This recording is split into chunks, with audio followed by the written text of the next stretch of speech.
And we're back. Hope everyone had. Freezing and going away. As always, does anybody have any questions about anything that they thought of during the week, or about last week, or anything? And as always,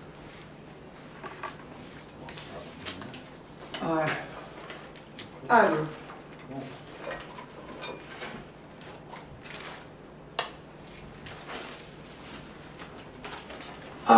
Can you all still hear me okay? Yep. Okay, you broke up pretty badly just a second ago.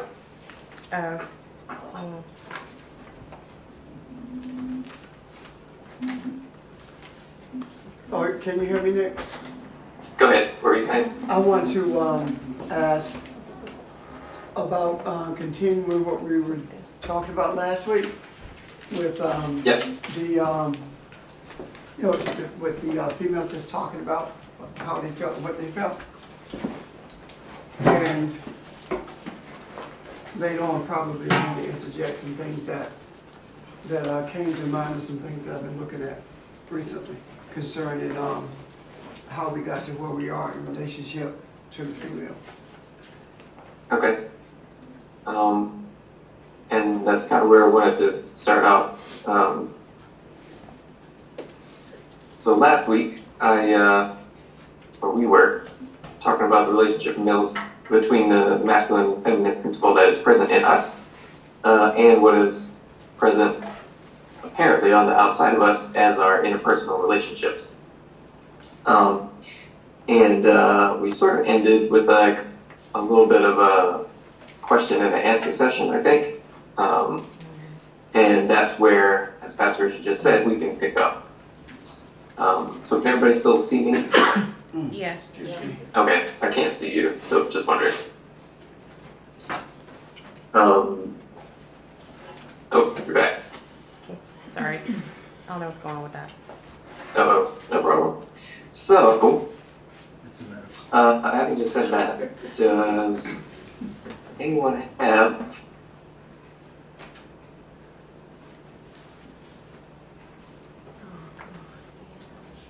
Frozen.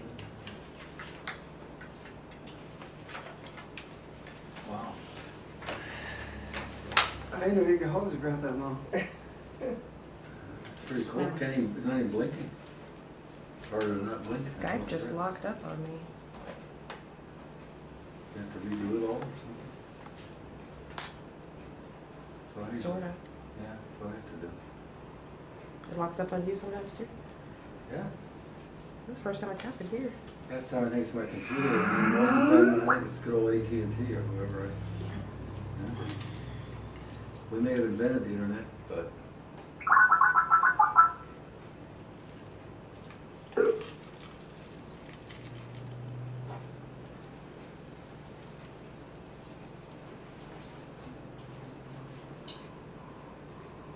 there, Nick? Yeah, there you are. Yep. Can you hear me? Yeah. Okay. Can you see Hopefully it us? won't keep doing this, but it might. Speaking short phrases. Yeah. Speaking tweet language. So,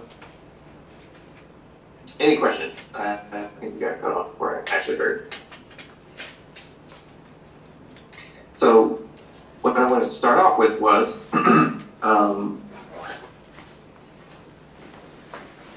the being of the Creator is androgynous. And I wanted to talk a little bit more about what that means in terms of what that relates to in terms of spirit. In terms of what? In terms of spirit. Oh, okay.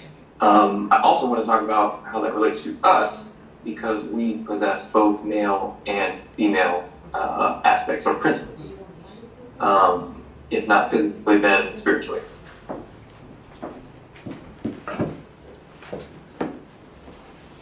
And we'll start from there.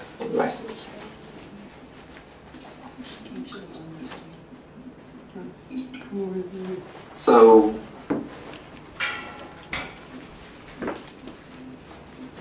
as I have said before, probably last week, whether or not, or whether we are male, female, or both,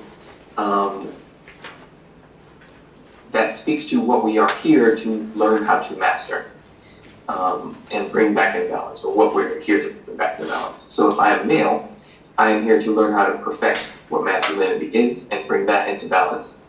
If I'm female, I'm here to learn to perfect what femininity is and bring that back into balance. If I'm both, I'm here to do that for both.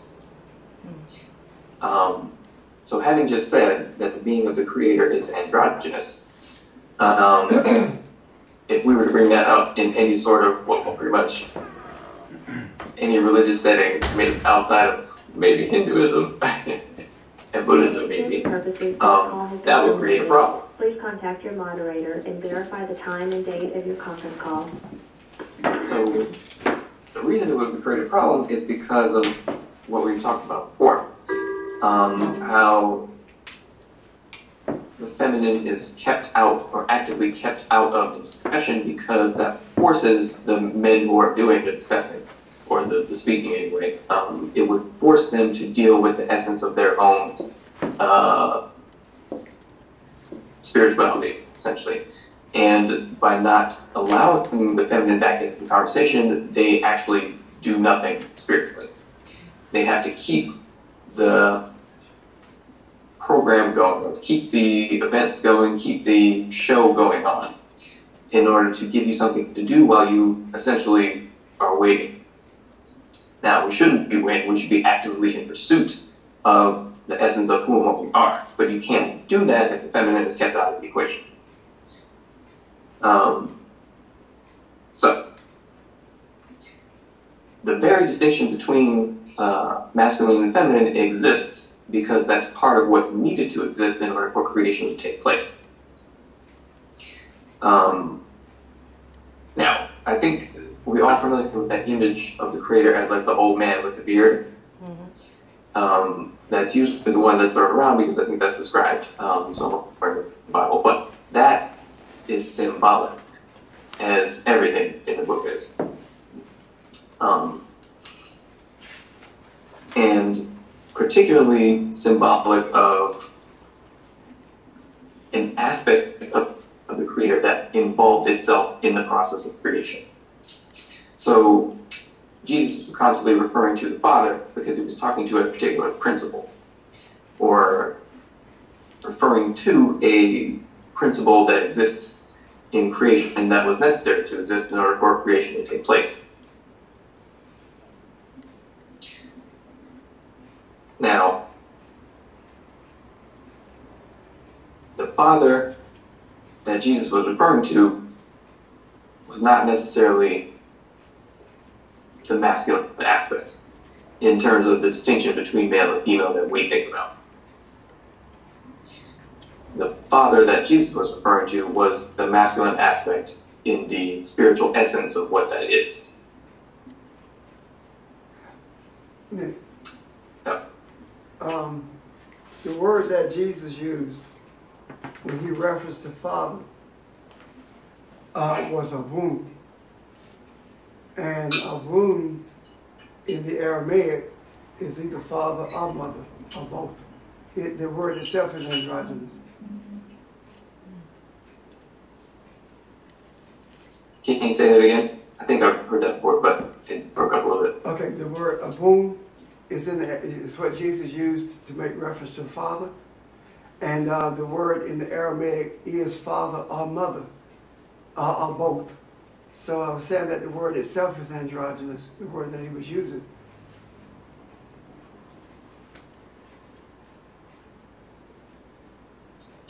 And I find that surprising but not surprising, because it's obviously androgynous, then something about the books we're reading is obviously wrong. Of course. Or obviously skewed in a particular direction. So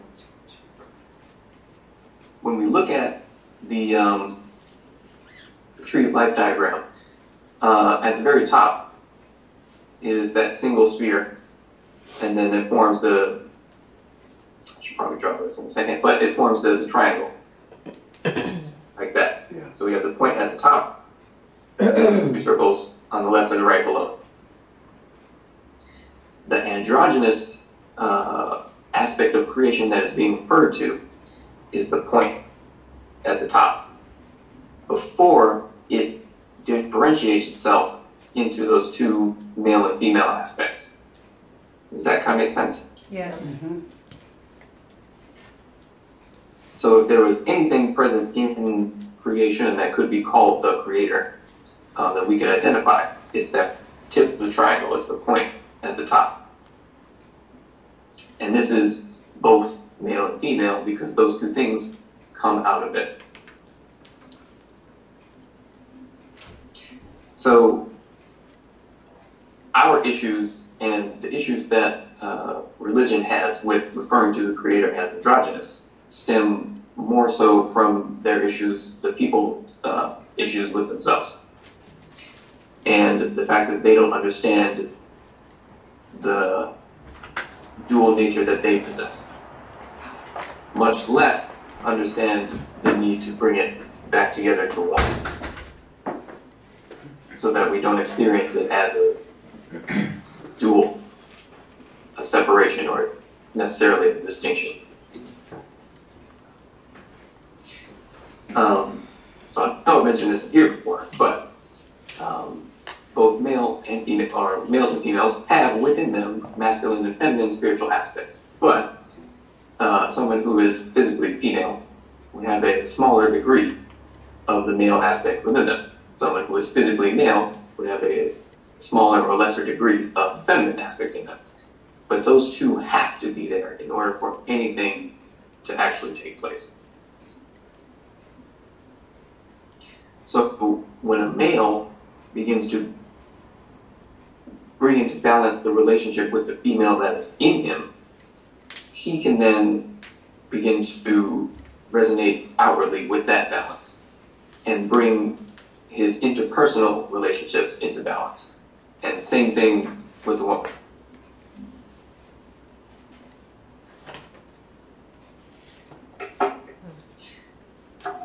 So as I probably mentioned before, a lot of the resistance that males put up to allowing the feminine back into the equation is the fact that they are afraid of the feminine aspects in them.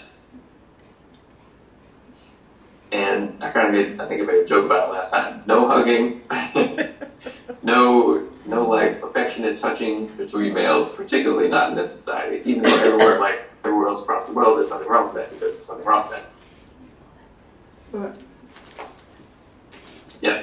does that not go further than, it's back further than, not further, I'm sorry, it starts with, I'm trying to think the Bishop Arrhenius, I think his name is, Reanus, the one who was first purported to separate the Mary Magdalene from Yeshua, and he began to push the feminine out of the religious settings. So it was, in the beginning, it was not so much a fear of the feminine as it was a desire to control and manipulate by virtue of weakening something that found its strength in the balance of both. And during that same period, that's when the writings began to appear that separated male and female in terms of religious influence or spiritual activism. And I think it was Augustine who said that females were a distraction to men who wanted to walk the spiritual pathway. So this in itself was not done haphazardly or out of fear, but more out of a desire to control and manipulate. Yeah, but don't you, as we've said in here before, implicit is that in that whole idea to control and manipulate is a lack of understanding and in an associated way, a fear. And hence on a superficial level we say what you don't understand you in some way ultimately fear and therefore try to control. And see, that's what I'm saying. I'm saying they did understand it. But They did know what they were doing. intellectually, They understood it spiritually also. intellectually. They understood it spiritually and intellectually.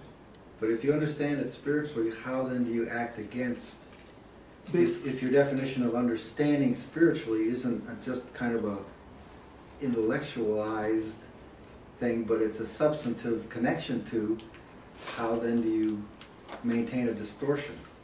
Just because I understand something spiritually doesn't mean I have to follow it the way it's expected. I can do what I want to do with it. I can choose to follow it righteously, or I can choose not to. And they chose not to.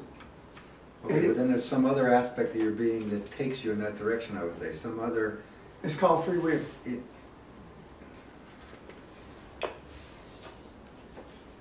That's kind of my question too, because if they knew spiritually the connection between male and female, why would they like shoot themselves in the foot? I mean, It's to control the human. Right now, on July 22nd, there will be a celebration of Mary Magdalene Feast. During the celebration of the Mary Magdalene Feast, they allude to Mary Magdalene being the bride of Yeshua. But they do not talk about it publicly. It is an effort to create, to be your own God, and to create as you choose to create. It is no different than Nimrod. Nimrod knew, he understood how to do things from a spiritual perspective, but he chose to do them the way he wanted to do them, as opposed to doing them in conjunction with the Creator. And that's why it was. it's sort of like Cain syndrome. There you go.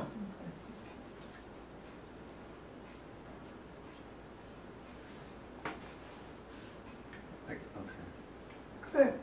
Well, I guess my Did own... anybody ask me a question? No. I was out of it for a second. If I took it back to a superficial sort of popular analogy, Star Wars, right? So if your understanding is that truth and full, how do you really choose the dark side? You know what I'm saying? I'm saying that Darth Vader had other aspects of his being that weren't resolved, which is why I think for him it was possible to choose that view. Well, I it's mean- just like sometimes you choose to tell a lie instead of the truth, and then it gets bigger and bigger and bigger, and then you can't work your way out, and blah blah blah. It's the same kind of thing. But it's because you won't let yourself. Well, next thing you know, you Same convince thing. yourself is right. Yeah. Okay. I guess the only point I'm trying to say is, again, using a silly sort of a folk phrase, if all things lead to the good, then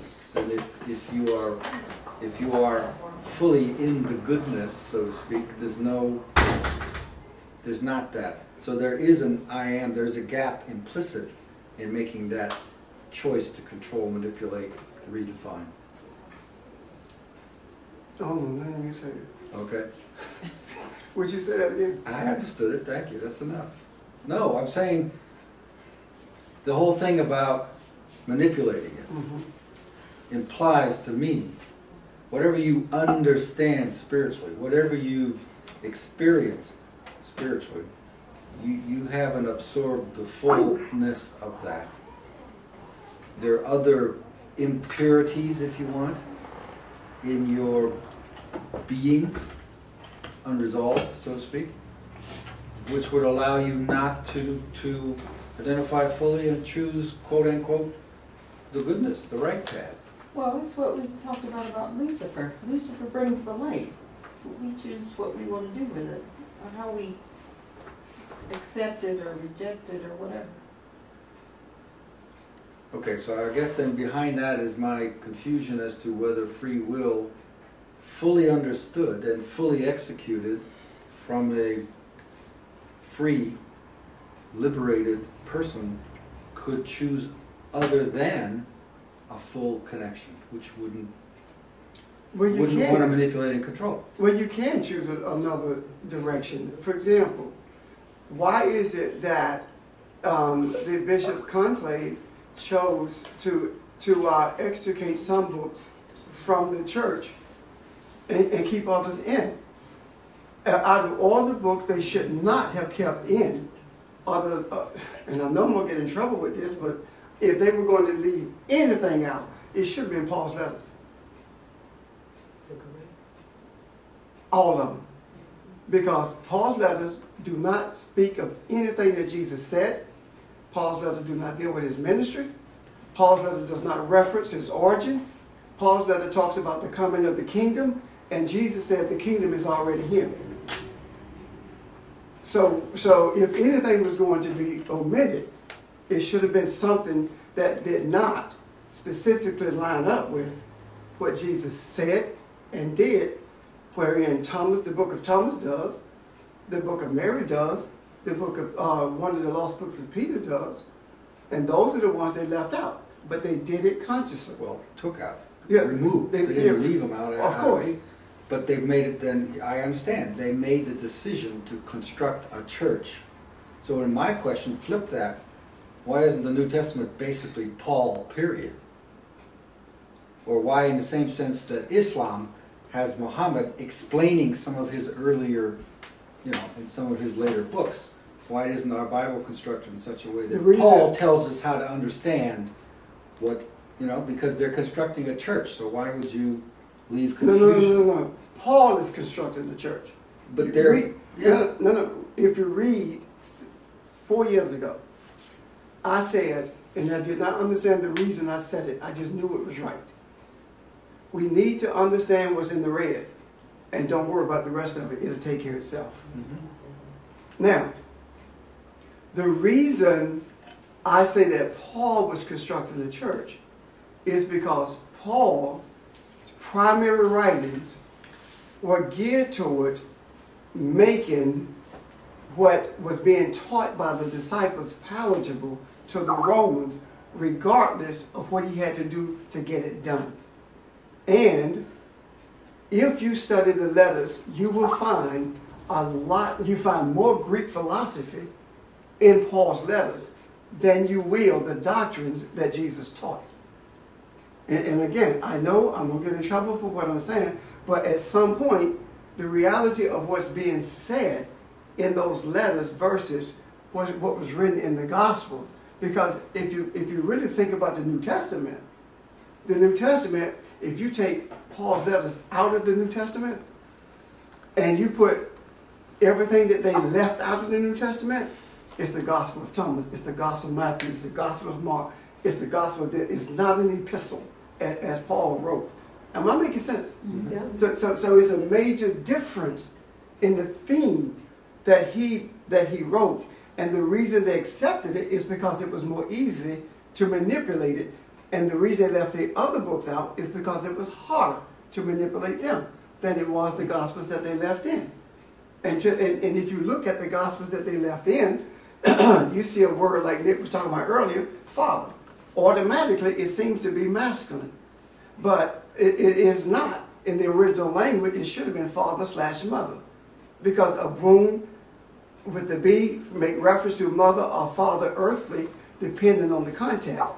And a womb with the W make reference to father, mother, the creator, depending on the context.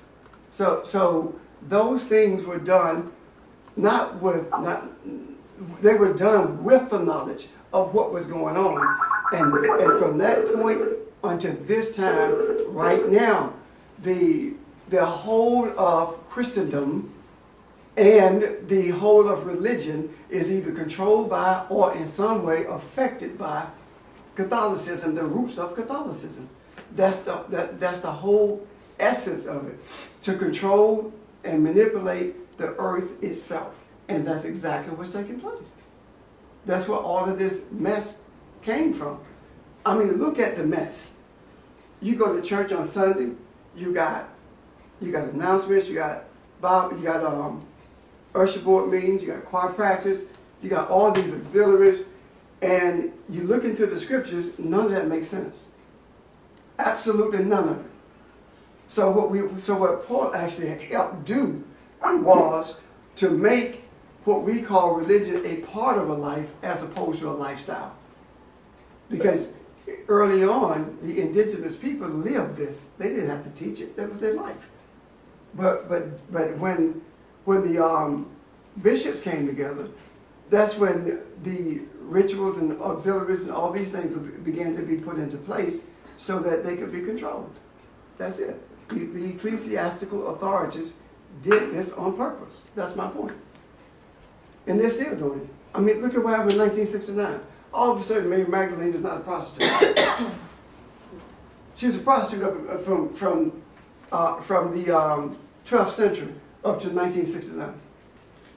So if she was a prostitute then, she would still be one. So when the information and understanding began to come out about the truth of Mary Magdalene, that's when they changed it and said she was not a prostitute. So they know what they are doing. This is not haphazard.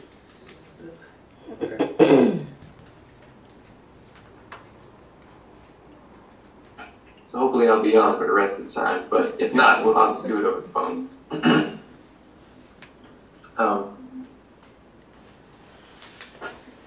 So. You want to recap for him? Did you get into that day? No. I came in right as the Mary Magdalene part you were talking about. Okay, but the whole thing was about, it said that from the inception of this whole Constantine / Catholic thing, there was a conscious effort to disconnect from the feminine. That's the basic thing. Yep. What is it, Richard? Nothing. I'm quiet because we're probably just arguing, not arguing, but in the sense that we're doing that. It's just two aspects of the same Rubik's Cube. I mean, because I'm not disagreeing with anything you're saying, except, and I go back to another example, for example, evangelicals who come to Africa, and they come full of what they need to do and what they need to teach and how wrong all the local cultures are. And the ones I've met who allow themselves to understand and be affected by what's there change dramatically. But the ones who don't let themselves be affected, they use what they learn in a way they need to impose their will. Follow me? So that's what I'm saying. But if you allow yourself to be truly connected with, you don't come to that same control need, whatever you want to call it.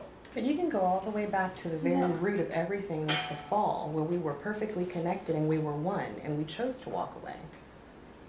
You still have a choice, even at that point where you understand all that is. Yeah, but I think that the instant you do that, you create a gap of space and you forget. You break the contact, you don't remember the contact. But it's still a choice. Yeah, it's still a choice. Well, I think the process. That's a curious point. I don't know if it's a choice or And, it's just the way that yeah, it is and you designed. can't remember without the feminine. Right. Yeah, so you can't find your way back. And keep it, remember. You can't remember. Remember is talk about putting something back together. Bringing something back to a functional state. So remembering the whole concept, bringing it back to a functional state cannot be done without the feminine. And that was understood. So if I can separate you from the power source, or if I can separate the power source, now I can use the power source to do what I want to do, but you can't. Because you believe that the feminine is not important. But I know the essence of it. So I use it to do what I want to do, and what I want to do is keep you in check. And that's how I do it.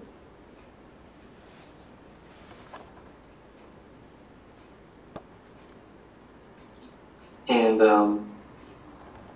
going off that term, remember, you know how the Vatican has all that, well, first let me say, the best nuns, monks, bishops, whatever, are the ones that are always furthest from the Vatican. In terms of humanitarian effect. But you know how the Vatican has all the Egyptian stuff in it? And usually in Yes. trouble sooner or later. Like sculptures and all the folk stuff is Egyptian and all that. The word remember comes from the very astrology that is that is all of this in the Western world anyway. So in Egypt, does everyone know that the story of Osiris, Isis, and Horus, to use the Greek terms? Vaguely. Go to the phone, because he's breaking up. Did you tell me you broke up a little bit? Yeah. We were saying that you broke up a little bit, and we were suggesting, well, Pastor's suggesting you call in. Okay. Gotcha. I'll try to keep it muted when I'm not doing anything. But so anyway, in that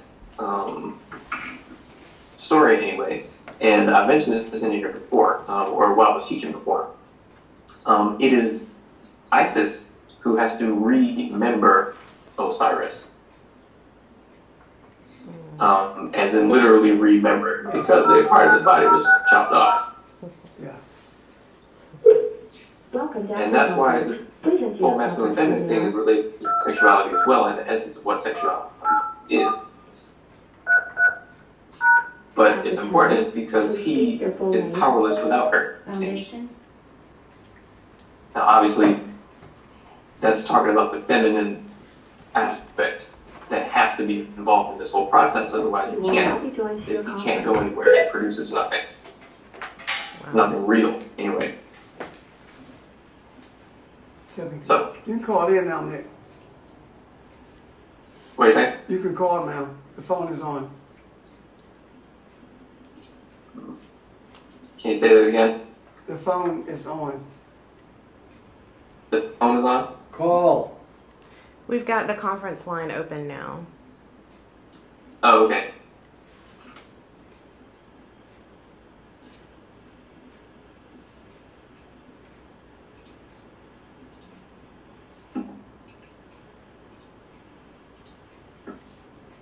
So we'll do the video on Skype and the audio on the phone. Yeah. We're taking this technology apart, huh? We got to remember it. Yeah, Sheldon's down here. I think today is going to be remembered. That connection. Yeah. It's going to be dismembered today.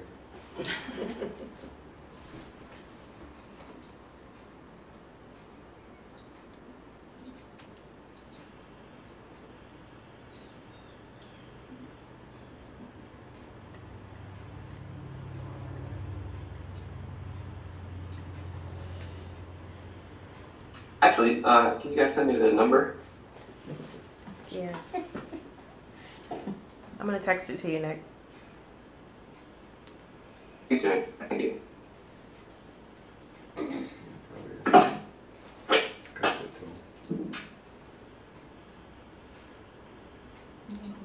it to him. So, anyway, as long as you can still hear me, did that make sense anyway? The fact that he needed her help to get his member back. Exactly. Yeah, it does. That's an interesting way to say it.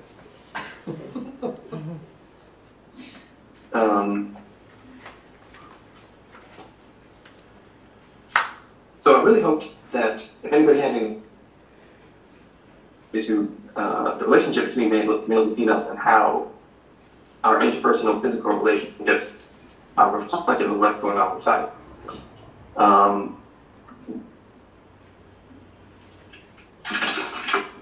Thank you. I'll call it.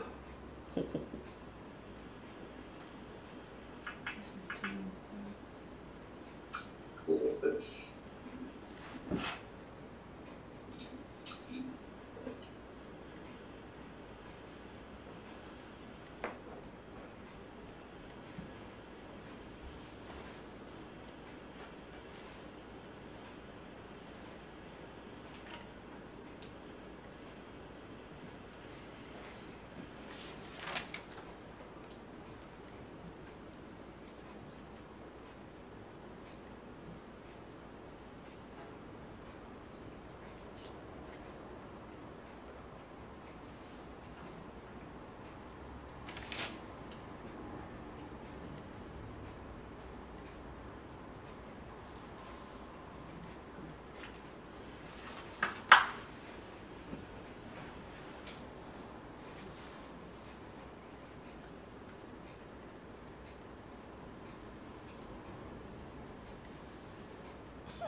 probably talked, yeah. Hang on, I gotta do it again. It wouldn't let me in.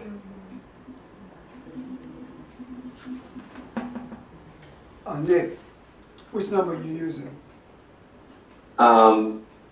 He's using the 278. 404-920-6610. Use the other one. I sent you, there's two numbers in the card that I sent. Use the top number. Okay, That should let me see if I can see that actually. Because that's the number that got in here. You use the other number to get in, to join the conference. It's a different number to join the conference. It Yeah, looks like it's the settled red one down is now, the- Nick. The red one is our code. Yeah. The green one up there that I sent him. Oh, you sent him the green I one sent him too? the That's participant what I sent code. him on, the green. Yeah. Okay. I sent him both of them actually. So you probably use. Oh. Mhm.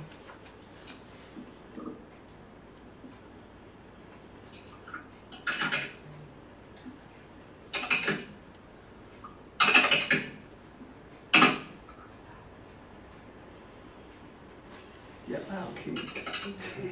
Typewriter. Yeah. I bet it's all fine now. Sounds like it. That Probably sunspot because he has stopped died. multitasking. Sunspot has died down. Can you all hear me okay? Yeah, Yeah. perfectly. Okay, we're just gonna do this until I need to do this. You can see our fan moving and everything, so I think it's all working. Oops. Oh, I'm back, sorry, that was my microphone.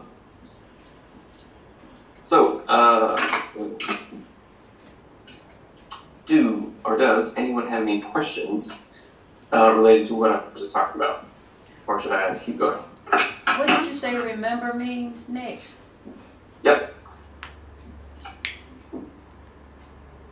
Say it again. What were you saying? What were you saying that remember means? The root word I think you The word remember is literally to reattach the penis, Yeah. which is why we have the word member that means that. And it comes from that mythology. to reattach. The penis. Oh, okay. Yeah, How like do you literally. how do So, you lose it in the with first that- place? Well, literally in terms of the symbol itself. What it curious. actually means is It's a guy thing. the essence of what sexuality is in terms of how male and females relate and how that produces life. It's a metaphor, please, my dear. No, well, that's why I want to know how did he lose his member in the first place? Well, actually, that's, I was Oh, thinking. his brother tricked him and killed him. Oh, Wow. strange way to kill somebody. Actually, his whole body is Um, torn up into pieces. Okay. And then Okay. So, That but we makes can more get into sense. that another time after I look at that. But essentially, it's like his brother's his lower nature. Okay. But so in terms of how this relates to how we relate to each other on an interpersonal level, as I mentioned before, once we bring ourselves back into balance, we can then even understand how to bring our interpersonal relationships back into balance. So it's like an increasing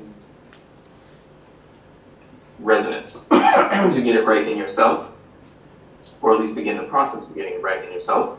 You will be able to do it better in your interpersonal relationships. Once those interpersonal relationships grow, that will just keep reverberating outwards. So, as I mentioned last time, what men have to do is get over themselves and stop being afraid, A, and stop trying to control, B. And women have some stuff they can do too, but quite honestly, men are here to do more of the work. So we have more of the work to do in this regard. So what masculinity is, and I refer to that word remember as well, is the principle of, as I mentioned before, the principle of transitioning from one state to another, and the active work it takes in order to make that happen. And what femininity is the ability to keep whatever current state is in place and running smoothly. Which is why it was pretty much always better when women were running the society. Because, quite honestly, as a male, if there are problems that need to be solved, we'll solve them, but otherwise, we gotta find something to do. And as males, what we either do is we look for sex or we look for a fight. If we don't, we know how to channel that energy inwards. Sometimes we So confuse when the males are empowered or running the show and they don't know how to channel that energy inwards and deal with themselves on a spiritual level, that's what they do. One of those two things. Or both. I was gonna say or both. Unfortunately. But Political scandals are made of that, right? Wow. so that's why, as I mentioned before, in societies where femininity is suppressed and women are not considered equal, homosexuality is amazingly huge, also pedophilia. Because you can't suppress your sexuality. You have to use it. And if you don't know how to use it, your ego will find the next best thing. So, even in this room, by understanding what these things are and learning how to recognize when they are moving within us, we can put out there for everybody else the proper way to have these two aspects of ourselves interact with each other. Does that make sense anyway? Yes. So, does everyone know the symbol of the yin yang? Yeah. That's probably ubiquitous at this point. But the yin yang is the perfect symbol of the relationship between males and females, but it also is a secret, or it contains within it a secret about what that relationship is for. So in the yin yang symbol, the black is the yin, which is feminine, and the white, which is the yang, is masculine. So one is giving and one is receiving, and both of them validate the other. So you can't take away one because a half can't exist on its own, because then it would be like male and female are polarities. By virtue of one existing, the other has to exist. You can't take it away. You create chaos when you do that. So anyway, the relationship between males and females is designed to show us the path out of the cycle that we are caught up in. And that's the cycle of reincarnation, that's the cycle of history repeating itself, that's the cycle of why the bad things keep happening, quote unquote, all of that stuff. And the secret that is it is possible to understand about what our relationship is for has to do with the original nature, or our original nature as androgynous beings, before there was any differentiation between male and female. The androgynous being is actually what we are on a higher level. It's just that we are now here doing all this work, and so we have to do work in any one of the three categories, male, female, or both. And if there's another category out there, it applies to them too, although I don't think there technically can be. Which is why androgynous people were always held in places of high regard spiritually in indigenous cultures everywhere.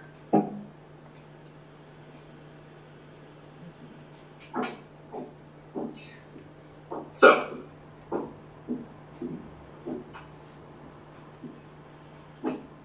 what does that mean in terms of what we are able to do when we feel these two aspects in ourselves, and how is it that we can identify when these two aspects are coming into play in ourselves and recognize how to use them properly anyway? We usually say that the feminine aspect is more, or it's in conventional wisdom anyway, that women are more intuitive, women are less rational, quote unquote, and women are about feelings, not so much thinking. Now, the men attach other things to that stuff, but essentially what they are describing is the feminine aspect of spirit that they also possess. They've just tried to kill it, but they can't, which is why they're still crazy. Now, let's look at those sort of things that women have always been associated with. Definitely about feelings and intuition, because what the feminine aspect of spirit is receptive. And the way that your mind and thought works is that before anything crystallizes in your intellectual space, you feel it first, and then you give form to that feeling, and then do whatever you want with it.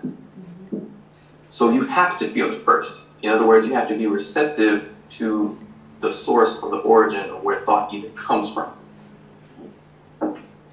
So when we're talking about femininity being more receptive and more intuitive and more spiritual in general, we say that because that's what femininity is. And because if you are physically female, you embody a greater degree of femininity. That's why we usually identify women with those characteristics, because it's more obvious.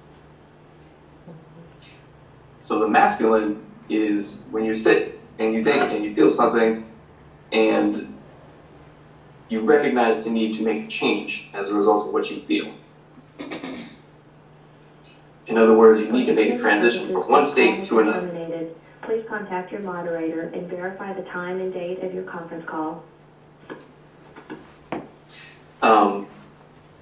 So in other words, you're sitting on the couch, you feel something come through your intuition, now you gotta do something about it. On the left.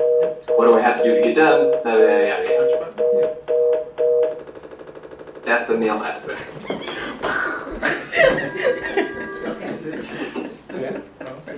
I don't think, that's okay, I don't think we'll need it. So, in society and, oh, yeah, question. Did we choose to come back or to come as a female or male for correction? Oh, that's a good question. Yes. So you're saying there's something that we needed to correct? Or experience. Okay. And the correction is being made in the fact that you maybe in a previous life rejected it or something. That's what has to be corrected. And you can't learn it until you are it. And you'd be like, oh, what was I thinking? And not necessarily, but that's how it would work. It may also have been that you just wanted to experience it. Because in this whole journey, if there is something that we lack, we have to go get it. Because the Creator lacks nothing. And if we are created in the image and likeness of that, neither can we. Does that make sense? Yes. Yes. So it could have been for a bunch of reasons. And those reasons will actually become more clear to you and anyone who is involved in this process and who becomes more receptive to the subtle movement of spirit that is present within them. So Nick, do we get glimpses of the reason why we come back? Oh, yes. Yes, absolutely. Whether we are aware of them or not. And I'll just go, I pretty much believe everyone everywhere is at some point consciously aware of something, and they can either project it or deny it based on their beliefs. But yeah. Because I think about the song NDI remade, He is the Truth. And she says that maybe, when she's saying he is the truth, meaning her partner, her friend, or her lover, husband, whatever. And she says in the song, maybe I was his wife in another life, or he was my husband, or something to that nature. Have you ever heard the song before? I haven't heard the song, Yeah. but I can relate to it. Anyway. Yeah. She was saying maybe he was my wife in another life, or whatever. And it made me start thinking about that. Mm-hmm. Okay. And if we switch genders or whatever, it's all because the total experience must be experienced. And in order to bring our total selves into balance, we have to go into every aspect of that experience and bring it into balance. So that's why we shouldn't judge what we see in another person, because we don't know their journey. We don't know why they... Exactly. Yeah, why? Okay. And judgment, anyway, usually has to do with what we don't like about ourselves. But, no, exactly. Okay. Isn't that one of the red phrases? Say again? Isn't that one of the red phrases? That's part of it. The rest of it is, lest you be judged by the same judgment that you mete out. So it's actually saying, when you judge somebody else, you judge yourself. That's it. That's what it's saying. I think Judas is a great example of that. All of us are one, and time doesn't exist. When you judge someone else, you are judging yourself in another lifetime. And that's what you're talking about. That's what it actually means. Now, the Judas saying, that's the most misinterpreted scripture in the Bible. Judas was not a traitor. And if you look at the original words, you see that he was not a traitor. He did what he was supposed to do. And Jesus knew exactly what he was doing. It was not an argument. It was not surreptitious at all.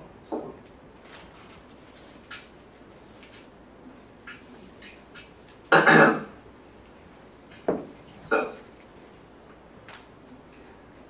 I mentioned that in a society that appears that is dominated by the masculine aspect, women are usually, well, in any society actually, but the fact that women are usually associated with intuition, feelings, and emotion and all that stuff, that is considered negative because those who are doing the dominating do not have any use for those aspects of themselves. They don't have any use for those aspects of themselves because they don't know what they are for, and they're too busy, I won't say what I want to say, but they're too busy deluding themselves by responding to the influence of their ego. So, let's look at that. Women are more emotional intuition. That's because femininity is designed to be receptive, so you can become receptive to things that are above and beyond this physical experience and be able to communicate those effectively. We say that women are not as rational because what rational thought is has nothing to do with reality. If you study, any physics professor will teach you that reality itself has nothing to do with anything that sounds logical at all. So reality itself on its most fundamental level is not anything we would consider rational based on any sort of conventional knowledge. So if women aren't considered rational, that's because they are closer to the actual nature of reality than the masculine is able to comprehend because it's too busy deluding itself. So next time somebody gives you that line, it would be like you're being irrational or something. Well, make sure it's appropriate to do it, but then you're like, okay, well, the fundamental basis of reality has nothing to do with anything rational, so I must be right. Yeah, that'll work. And you probably are anyway. Because that is because you are receptive to something that even though you may not know how to exactly articulate it, you feel it anyway. Now, confusion can occur within that feeling as well, but it's not as easy to get confused about that as it is about using your intellect or what men do. So, what men do, or what men are associated with, is rationality, intellect, thinking, all that stuff. And men operate better in the physical environment because they're physically stronger and all that stuff, which is exactly what we are designed to do. The problem is when we inject our ego into the situation, we realize that we can use those abilities to dominate women and everything else on the planet. See, what males who think intellectually and objectively about reality don't realize is that they are very dominant where they are, but that's it. You can dominate the earth while it's all well and good. That's 1-2% of reality, even according to physics. That's it. That's your kingdom. Have fun in it. If you want to understand the rest of reality, then you have to reincorporate the feminine. We're not big fish, little pond. Big fish, small tributary to the pond. Yes. big fish, tiny little bowl. Is the Hey, if that's your goal. king of.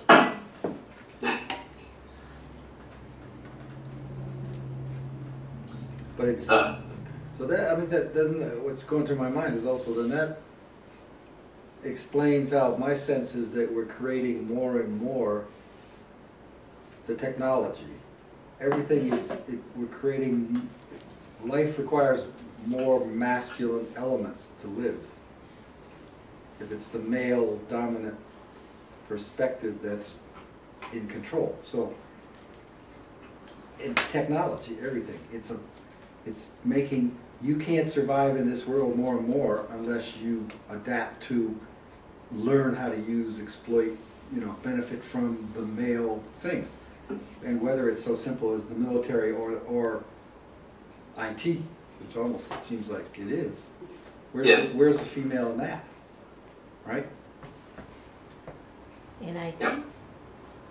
Yeah, but even IT, it's the way it's used, the way it's used to construct what goes on around us. You know? And even the technology is determined by whoever is dominant or what mindset is dominant. Because as I did last time, electricity is masculine.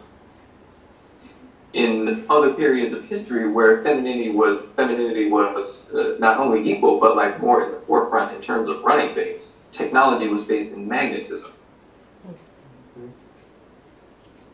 So right now, technology is very linear. This little piece goes here, goes here, goes here, goes here, and that's how a calculator works. But magnetic technology is much more organic. It works because it just does. It works because it works. But then so actually what's interesting is, so it's very binary. The male thing is on or off, right? The whole technology The male is very linear. But yes, no, yes, no, yes, good no, way to that's describe the it. whole thing, right? That's the matrix, yes, no, yes, no. So, but when we create all of our alien invasions, all of their technology seems to be feminine, really, when you think about it. They don't build spaceships the way we do. They don't have, you know what I mean? Metal isn't solid like that. It's malleable, it's all these other principles. That's interesting, why that imagery comes out that way. Because they're feminine creativity. Well, but even if these things are, if the movies, so to speak, are constructed by men, they're playing on that other aspect Yes. in themselves. Exactly. But it's- And let me give you a perfect example. Has anyone seen the movie Prometheus? Yeah. It's too chicken. Yeah, if you haven't seen it, it's by, I think Ridley Scott did it. Or was it Ridley Scott? It was by whoever did Aliens. And questionable plot elements aside, that movie was full of symbolism related to the whole insanity delusion that the masculine is currently in bed with. Slowly waking up. But, so in that movie, the sort of main, can everybody still hear me? Yeah. Yes. Oh, okay, my video froze for a second. Sort of the main sort of alien beings were completely white, physically amazingly fit, super tall, super intelligent males. Essentially, they were space Nazis. They were the end goal of this mindset. Total domination over nature through physical technology, complete elimination of the feminine principle because, according to them, who needs it, and total movement away from the very thing that would save their spiritual life if they were not so ignorant and deluded. Which is femininity, or which is melanin. Because in the movie, what killed them the quickest? That black gooey stuff.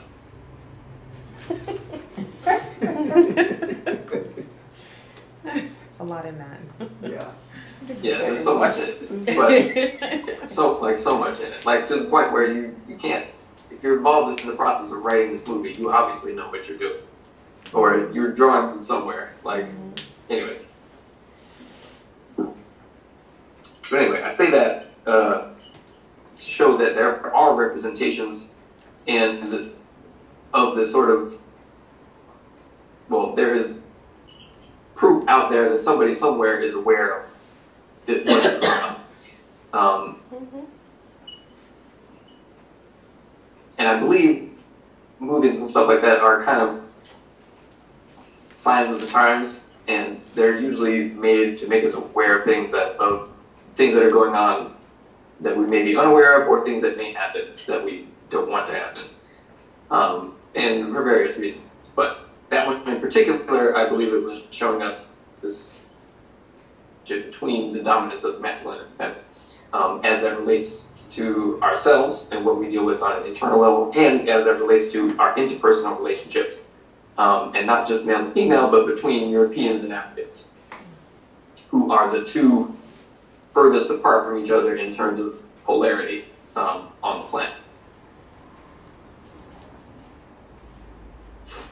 But just like the yin and yang symbol, the two polarities are necessary for each other. And if they interacted with each other the right way, or like how we should, then that would make this whole process go even quicker, and the process of returning to where we came from.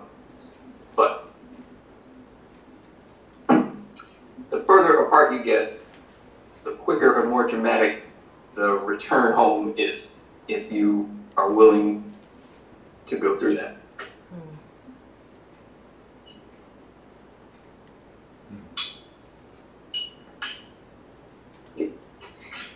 Nick, was Tesla looking into magnetism?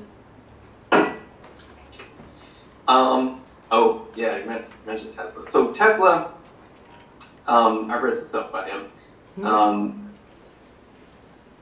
He was aware of something, but I don't think he understood exactly what. Okay. And towards the end of his life, he lost his ability to articulate it, but I think he understood that there was something about the technology we were using that's incomplete. Mm-hmm. And what I think he understood was that this physical, hard technology doesn't actually have to exist in the way that or doesn't actually have to take the form that it does. There's something else about nature that can be harnessed that we aren't harnessing because we're focusing on a particular aspect of it. And I think he saw that, and I think he tried to find a way to harness it, but ultimately he was somewhat unsuccessful. Okay.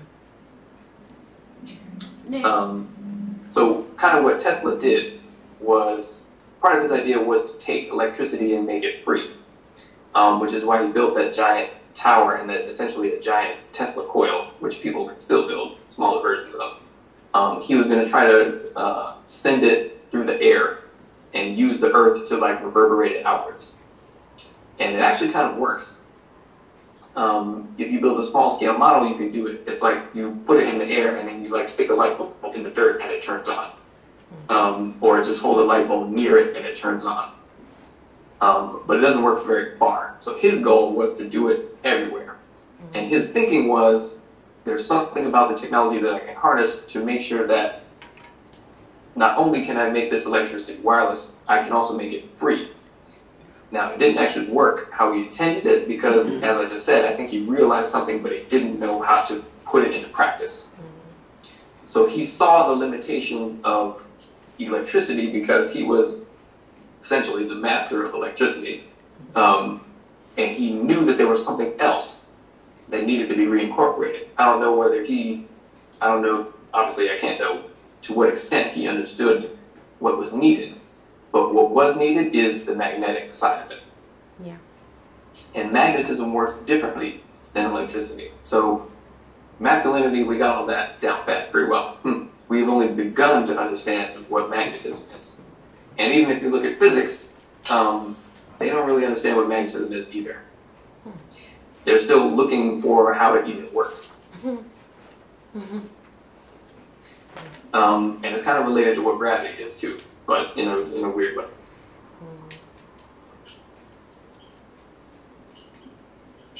So, the pyramid is magnetic technology.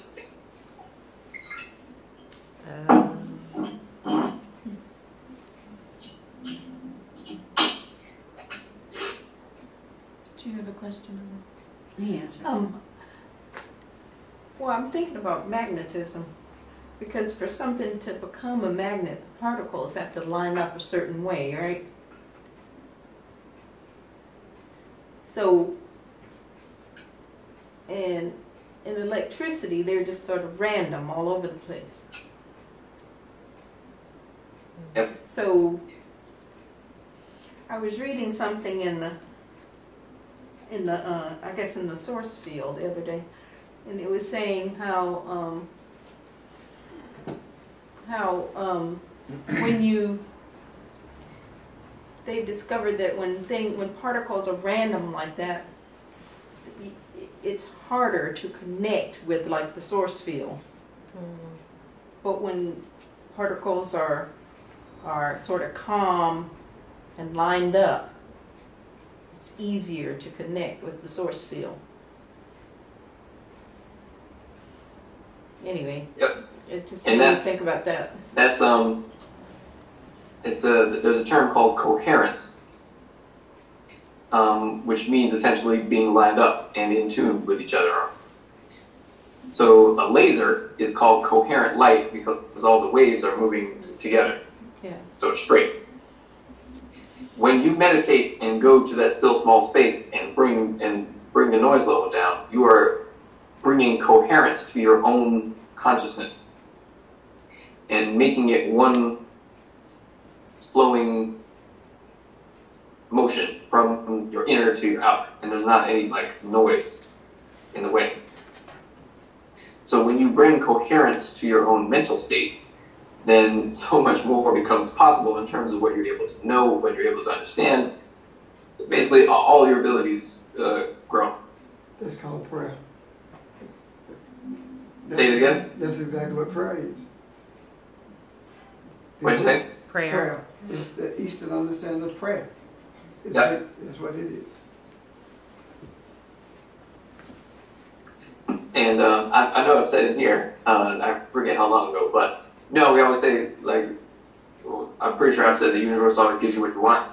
Yeah. And the only reason we don't get what we want get what we think we want is because what we think we want isn't what we actually want, and there's a disconnect between our inner self and our more superficial thoughts. And so we're asking for like 57 different things at once. And so none of it appears to happen because the universe has no idea what to respond to. In a way, that's good. Because a lot of stuff we don't need it.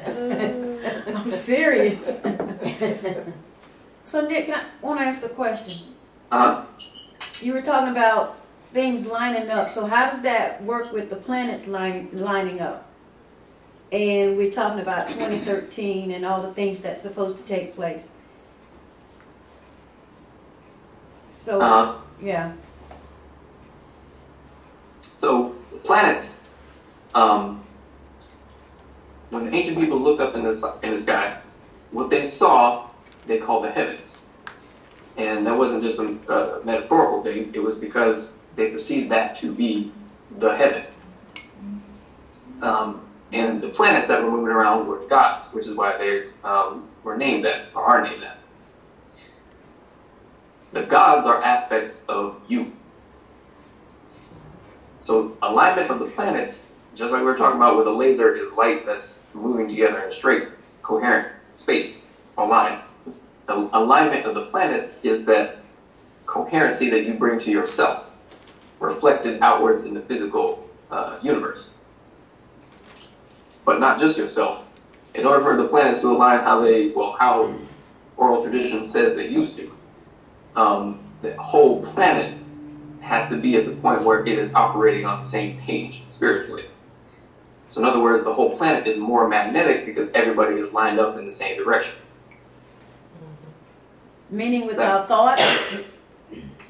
Meaning without thoughts? Say again?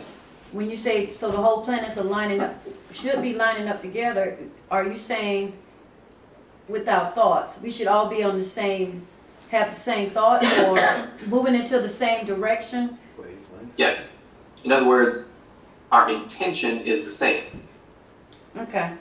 What we want is the same. What we are here to do is the same. And that doesn't mean like we all work at Walmart.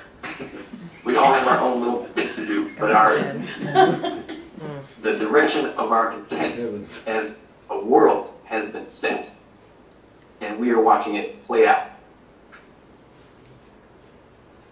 So it has to do with your inner, where your inner compass is pointed. And that's the most difficult problem that humanity faces, always, because in this state of the world currently, nobody is on the same page. And you can't have peace while no one is on the same page. And it's the most difficult question that humanity faces for long term, because eventually, I assume we will be at the technological point where we can leave the planet. Well, if we survive that long, I think we will. And go explore other parts of the universe technologically. But if we keep along the vein that we hope to be on, we won't even need physical technology to do that. But in any case, we cannot bring our confusion to other places in the universe,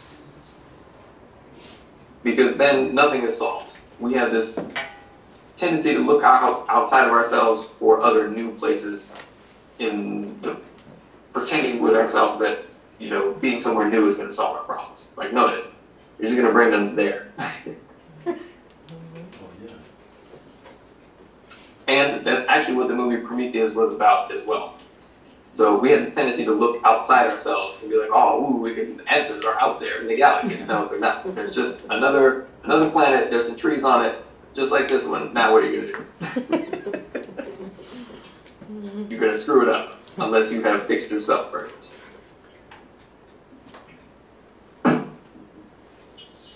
So implicit in that, in my mind, at the moment is, you have to hope in some ways that the current technology will not provide us the means to really travel into space. We need a different technology to do that, which would we hope, whether you throw in terms like be more magnetically based, be more feminine, etc., so at least we would go into the universe, so to speak, from a different point than we are operating from now. You know what I'm saying? So we're not looking if we're just going to make that's why we're at such a critical point. Yeah, if we're just going to make a better rocket ship with all of this technology, I would hope it wouldn't succeed. It won't. Yeah. Or maybe physics would say it can't. So you got to change the whole way you look at the technology, which means you've got to, whether you use terms like magnetic or alignment or feminine, it just takes broadening or live long enough to get very it won't far. succeed. Whether or not it succeeds depends on people like what we are doing. If people don't seek this pathway of righteous intent or have a desire to transverse the universe the way it was done at an earlier time, then it will happen. But as long as there's someone who understands the failed technology of masculinity and seeks to bring that into balance, it won't happen. That's what the whole thing about 2012 was about, to kind of sort of put an end to this journey of self-destruction. When you look at the Hopi, drawing of what will happen, one is a jagged line with the man falling off the end, and the other is a straight line with the man there at the end of the line in one piece. So what I'm saying is that it's up to man, it's up to us, and I cannot accept that it's someone else doing what we do. If it is, that's fine, that's great, but I cannot live my life with the expectation that someone else is going to do what I know we're supposed to be doing. And what we are supposed to be doing is to make sure that that doesn't happen.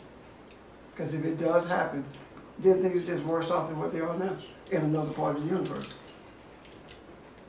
That's what we have to do. So the same thing that Abraham said, if one man spared a city, it still speaks. If one man, for one man would you spare? For one man. Absolutely. Yeah. Yeah, and the essence of that is, when he says for one man, it's talking about one balanced man. It's talking about the Adam in the original state. That's what it's talking about. It's not talking about a human. It's talking about the spiritual essence of who the Adam was created to be.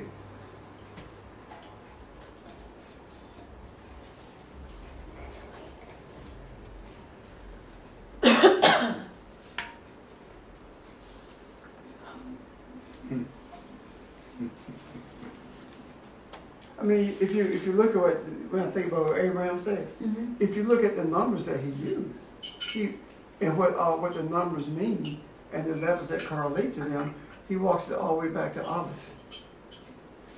Okay.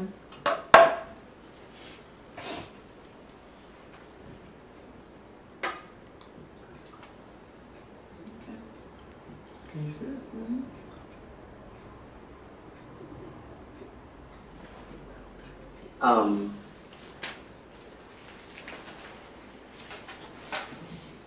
So one thing I said last week, I think it was last week, in relation to mythology and how oral history is passed down anyway, that when we look at oral history and mythology and stuff, it always seems like it's the women who do magic to get what they want accomplished.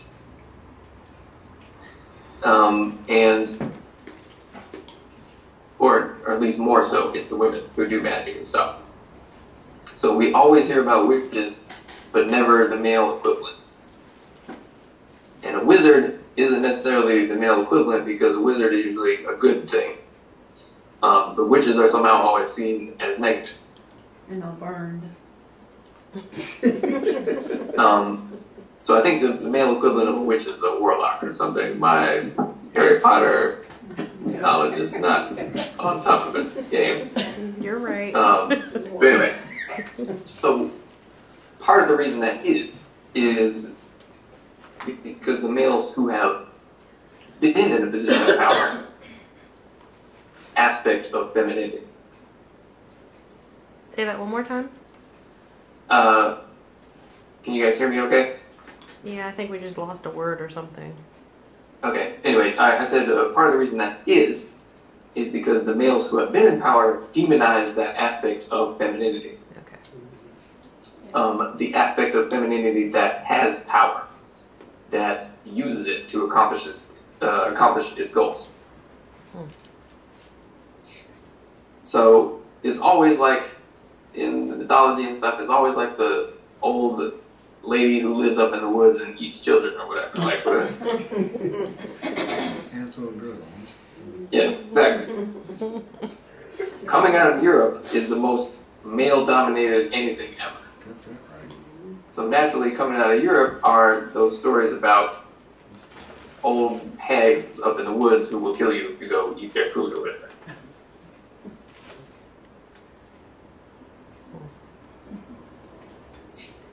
So that same imagery, however, is present in basically every culture. But there are also things associated with men in cultures that are not so male-dominated, which unfortunately is the majority of them now.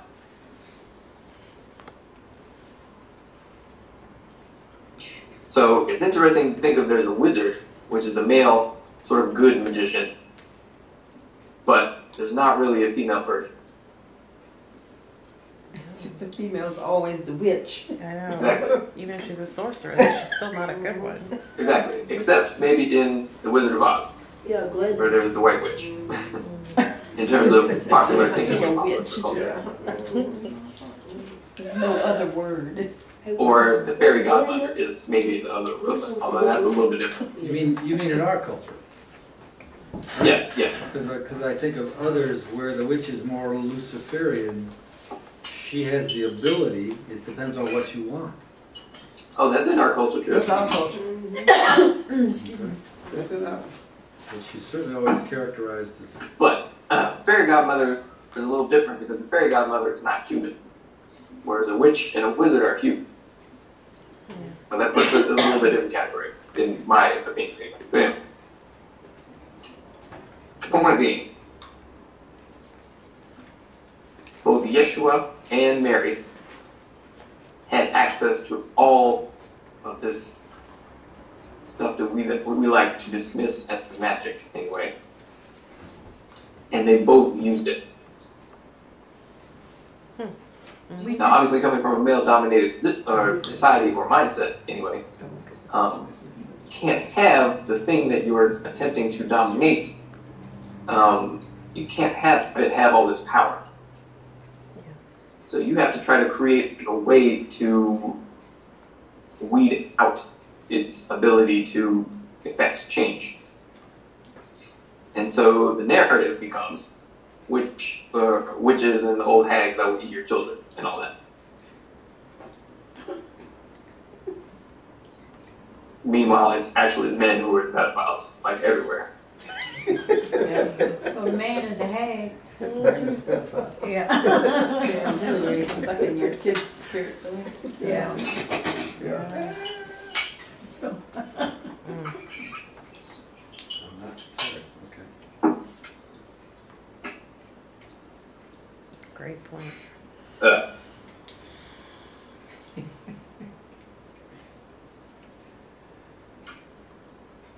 So femininity, and this is according to the oral tradition of the Gnostic Christians, the actual ones,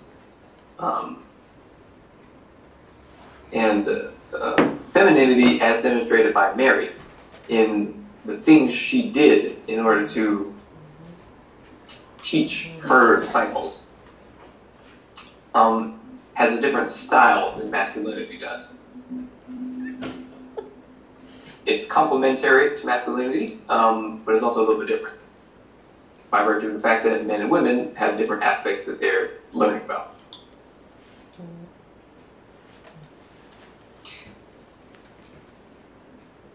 So, anyway, I have a question. yes.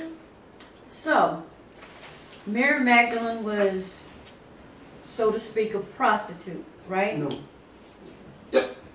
At No. one point in her life, she was Well, no, not so to speak. No. courtesan or something. She was the one out of whom X number of demons were cast. If you look at the word demon, it could have been she had palsy, she had depression. Demon has been interpreted to mean something evil, when that word actually made reference to diseases and sickness as well. There's absolutely nothing in history or scripture to indicate that Mary Magdalene was a prostitute. Only in the writings of men, but not in the scriptures or in the earlier writings of history in reference to her. Absolutely nothing. Okay, well, good. I'm glad we got that straight. Well, I thought there was some aspect I of her journey after the It brigands and told all that. Malachi said that when she was sent, I read that. when she was sent to marry whoever, Yeah, I read she that. was kidnapped. And got and raped. taken into prostitution. Yeah. Yeah. Was it true that she was, when she was on the, again, I read that too, where she was on the journey and some people came and took over the caravan that she was And Tom with? Malachi got it from the early writers of the Catholic Church. So she was not a That's what prostitute? No, Okay, that's absolutely not. good. I mean, I'm glad we cleared that up. Then how do we get to the roots of the early part of her journey? Because that's important. By putting together the different aspects of the Gospels that were taken out of the Scriptures, and by reading those who wrote who were not Catholics. Because if you do the research where the information originates that alludes to her as being a prostitute, every bit of it comes out of the Catholic Church. But when you read it from different sources, like the Gnostics, you don't get that. You can even read it when it talks about her journey to France and where she came from. You don't get that. But when you do your research in the Vatican, that's what you get. And the reason why I ask that is because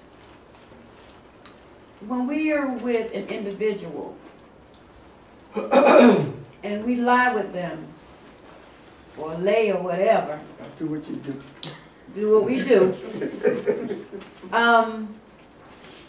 I'm just saying, I'm just trying to see, she didn't have a husband, right? What are you talking about? Or Previously. Yeshua, but- you mean? No, not other than Yeshua. Yeah. Let me put that like that. Right. It Okay? doesn't matter. Okay. So did she? He said that. I can't remember off the top of my Okay, head. okay, I'm I actually didn't hear not that book. part. Okay, Matters to Ellen. okay. And okay. So what's the question? I need to wait. So then, Pastor, the I don't want to use the word cleansing necessarily, but the freeing of Mary of the demons, was this as a result of a relationship with Yeshua? Yeshua was the one who did it. So that's my point. But then, so you had a sense, Yeshua's understanding that to help Mary be free to be the feminine aspect was what he needed to be complete, and she needed to be herself, her true being. The balance. So what that suggests isn't it's particularly, then you're looking at Yeshua not as a man necessarily, if you know what I mean. Because if his understanding was beyond that, the common man, so to speak, the average, then it could, in a way, be complementary. In a relationship, it could be either partner who helps to bring the other into balance to help complete their own. Yeah. Okay.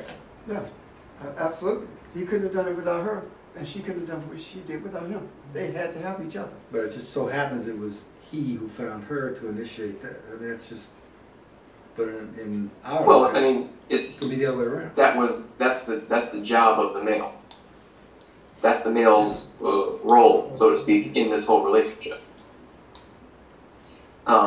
So it couldn't have been the other way around, because that's not what femininity is. So if femininity is receptive, he had to go to her, and she had to be like, okay, I'll let you do whatever the heck it is you're about to do. That's what we normally say. Be quiet. Because you really don't know what you're doing, right?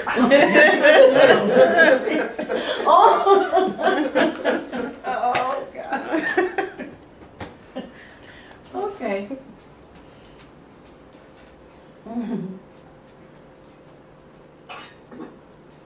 Women do mature faster than males, Yeah. so no males don't know what they're doing. Until they understand how to connect with females and them.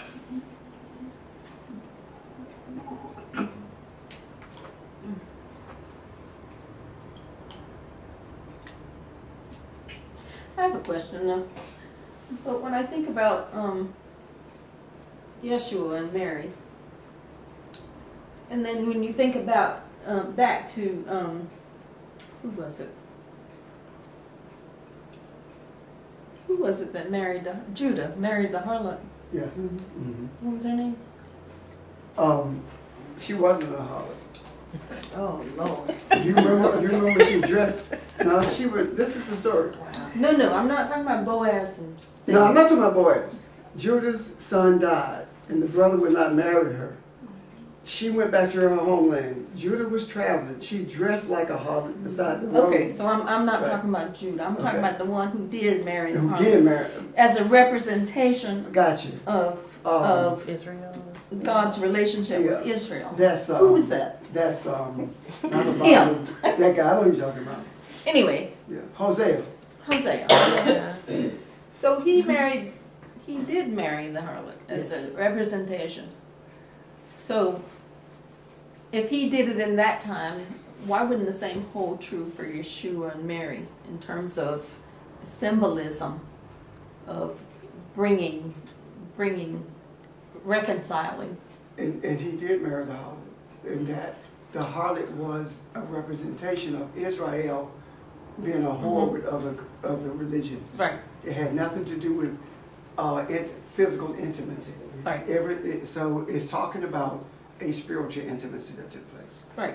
But when they talked about Mary Magdalene, they were talking about her doing a physical prostitution thing. Yeah, And neither one of those are the case in the scriptures. The scriptures Wow. are 100% spiritual. And that, in anywhere in the Old Testament, especially in the Old Testament, where it talks about a harlot, adulterer, prostitution, is dealing with spirituality. mm-hmm. So, in that regard, he did marry a harlot. Okay. Yeah. Because Miriam is But in- actually married. Okay, the other part of my question, comment, whatever, anyway, is in terms of Yeshua and Mary, I can see the rape side because Because Yeshua had to understand all that, right? I can see it from a spiritual perspective, Mm-hmm. but there's nothing, see, this is what we're conflating. Well, let me finish my Okay. question. Because if he had to take into his body in a literal as well as a spiritual kind of way all the sins of the world, wouldn't he have to understand what that was in some way and do it through Mary? Yes, but Mary represents every woman that's been raped anyway. Yeah, sure. So the rape could have taken place in another life. Okay. But when it was written about, it was not written about from a spiritual perspective as we're speaking. Okay. When it was written about with Bishop Irenaeus and St. Augustine and the rest of those fellows, they were talking about her being a physical whore. Okay. That's where they were coming from. Okay. So Ooh.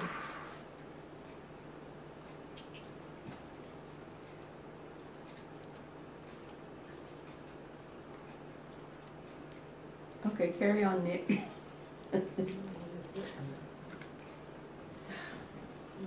he lost focus. Can't you see?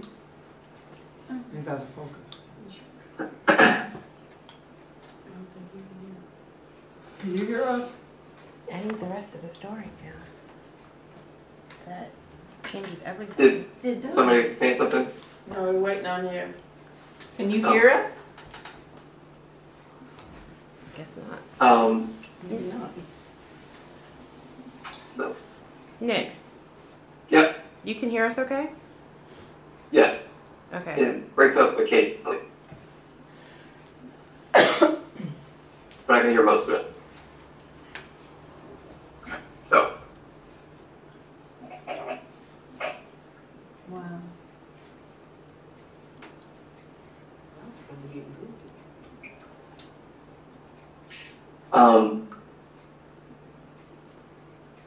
so I mean, I said out of this whole sort of culture of male dominance comes primarily out of Europe, in the modern world anyway, or the modern era of history. That being the case, though, why is it that the Queen of England has no king? Has no what? King. Oh. King. That's true. Her husband is prince. Yes. Yeah. Yeah. You know what? That's right. And they'll never be king. They will always be a prince. I don't know. But I think one Prince of Charles will be a king. Yeah. If She she is a dies. king. Yeah. If she dies. But if William becomes king, I thought it's Kate will be queen. right. I thought yeah. Yeah. I thought that the son would supersede him. It's called a ball of confusion. have something to do with it. Yeah. Well, maybe when there's a queen, she doesn't really need a king. Yeah. But when there's a king, he needs a queen. It's true with ants and bees. And bees, that's what I thought about, the bees. She run everything. I mean, But not frogs. figuratively and spiritually, she doesn't really need a king. Maybe, I don't know. Well, let's think about what power does the Queen actually have? No. Like, what does she do? Walk around with a hat. Nothing. If I No. fall off his head. She don't do nothing. She doesn't do anything. She is there. She has no political power, but she has power. Well, you're talking about now, Now. but there have been queens without kings in the past who, I mean, the first Elizabeth, Yeah. she wasn't no wimp. She sure would. Go to the cemetery. She was more masculine than the man, I mean. She might have been both. Well, she was both, but to survive Yeah. the intrigue of a male-dominated court, Machiavellian kind of court. And then the rest of the world had to suffer all that. So, The feminine scorn. something to think about. But, yeah. Sorry, my bad.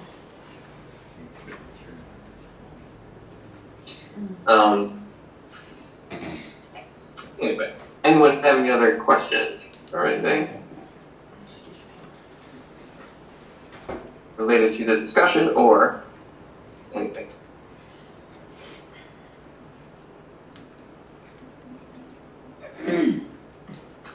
In the back. Since no one has any questions, I think it's a good place for me to reiterate that we will not be here next week. But the following week we will. So that, if anyone is planning on coming, let them know that we will not be here next week.